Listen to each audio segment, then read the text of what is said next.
Welcome to part 3. Now in part 3, we're going to introduce you to mindful living as part of your meditation practice. Mindful living in your meditation practice is important because that's where the real legwork begins. It's one thing to have a physical dedicated practice at a certain time of day or to use guided meditations to manifest the life that you desire, but it's quite another. We spend most of our time during the day interacting with other people, so it's the next level would be to understand your habits and patterns throughout the day. Right.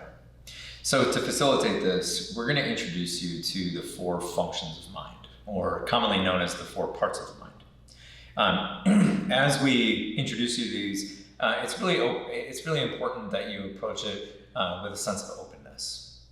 The key steps to the mindfulness in this section is that we want to be able to identify these different functions of your mind so that you can see them from kind of like an outside perspective and create distance and separate yourself from them. We do that so that you don't feel the need to follow a certain train of thought or intervene with certain thoughts while you're in a living experience, or more specifically in a meditative experience.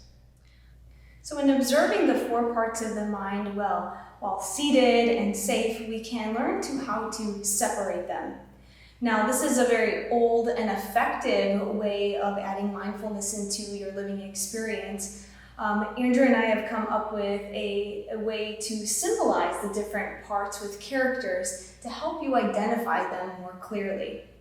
Identifying them while you're sitting will also help you throughout the day to observe your own patterns and your own tendencies. And the best part is that you get to decide where you would like to make changes more effectively in your life.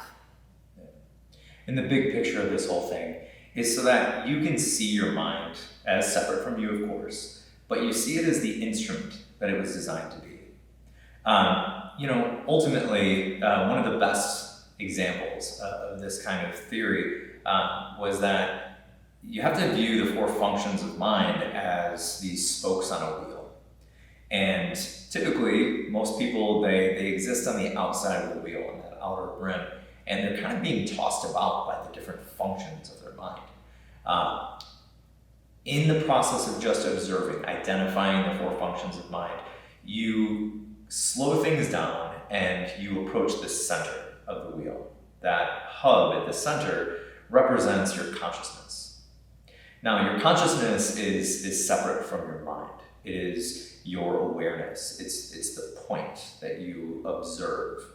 And the thing about consciousness is that it is the power of the mind. It's the energy that gets pumped into the mind so that you can analyze, you can critique things, you can think deeply or recall old information.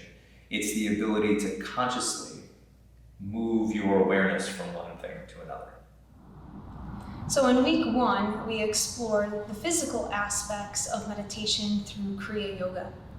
And week 2, we got to know the power behind guided meditation.